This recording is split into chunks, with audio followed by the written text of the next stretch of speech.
અગ્નિકાંડ મામલે હાઈકોર્ટ લાલ ગુમ થઈ છે। મુખ્ય જવાબદાર અધિકારી સામે કાર્યવાહી કરવા માટે હાઈકોર્ટ લાલ ગુમ થઈ છે અને હાઈકોર્ટનું કડક વલણ જોવા મળી રહ્યું છે।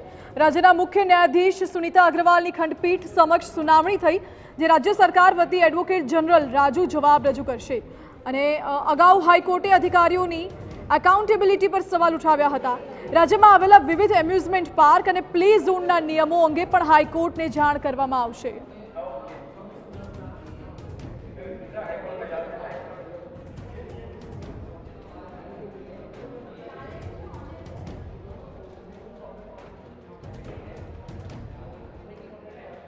તો હાઈકોર્ટ અત્યારે લાલ ગુમ જોવા મળી રહી છે। ટીઆરપી ગેમ ઝોન મામલે વધુ જાણકારી આપી રહ્યા છે સંવાદદાતા રોનક। જવાબદાર અધિકારી સામે હાઈકોર્ટના મુખ્ય ન્યાયાધીશ લાલ ગુમ છે, શું વલણ હતું તેમનું?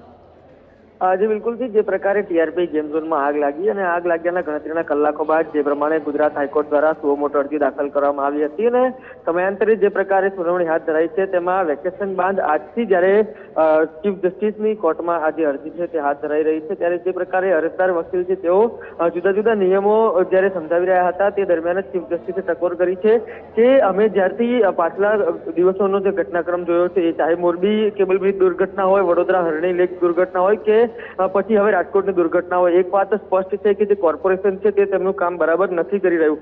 અધિકારીઓ અમે જોયું કે જે પ્રકારે ત્યાં ઇનોગ્રેશન ફંક્શન રાખવામાં આવ્યું હતું ત્યાં પોતે અધિકારીઓ હાજર હતા, કોઈ પણ પ્રકારની મંજૂરીઓ લેવામાં આવી ન હતી કે કોઈ પણ પ્રકારની ફાયર સિસ્ટમની ચકાસણી કરવામાં આવી ન હતી। એટલે કે સ્પષ્ટપણે અહીંયા જે અધિકારીઓ છે તે બેદરકાર છે અને તેમની બેદરકારીના કારણે લોકો પોતાના જીવ ગુમાવી રહ્યા છે, તે પ્રકારનું પ્રાથમિક વલણ અત્યારે જે હાઈકોર્ટ છે તેમનું રહ્યું છે। આ ઉપરાંત હાઈકોર્ટે જે એડવોકેટ જનરલ છે તેમને પણ સ્પષ્ટ સૂચના આપી છે કે અમે કોઈ પણ પ્રકારે જે કોર્પોરેશન્સના કમિશનર છે તેમનું એફિડેવિટ સ્વીકારવા માંગતા નથી, તેમની સામે માત્ર ને માત્ર ડિપાર્ટમેન્ટલ ઇન્ક્વાયરી થાય। અત્યારે જે એસઆઈટી રચવામાં આવી છે તે માત્ર ફેક્ટ ફાઇન્ડિંગ રિપોર્ટ રજૂ કરશે, એટલે કે આ કયા કારણસર લાગી, ક્યાંથી તેની શરૂઆત થઈ અને પરિણામ શું આવ્યું, પરંતુ જે અધિકારીઓ જવાબદાર છે તેના સામે ડિપાર્ટમેન્ટલ ઇન્ક્વાયરી છે તે ખૂબ જ જરૂરી છે।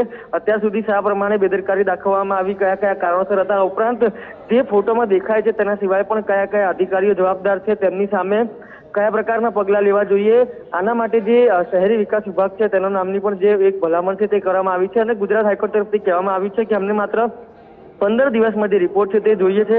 હજુ પણ સુનાવણી ચાલી રહી છે। એડવોકેટ જનરલ પોતાનો પક્ષ રાજ્ય સરકાર તરફથી મૂકી રહ્યા છે।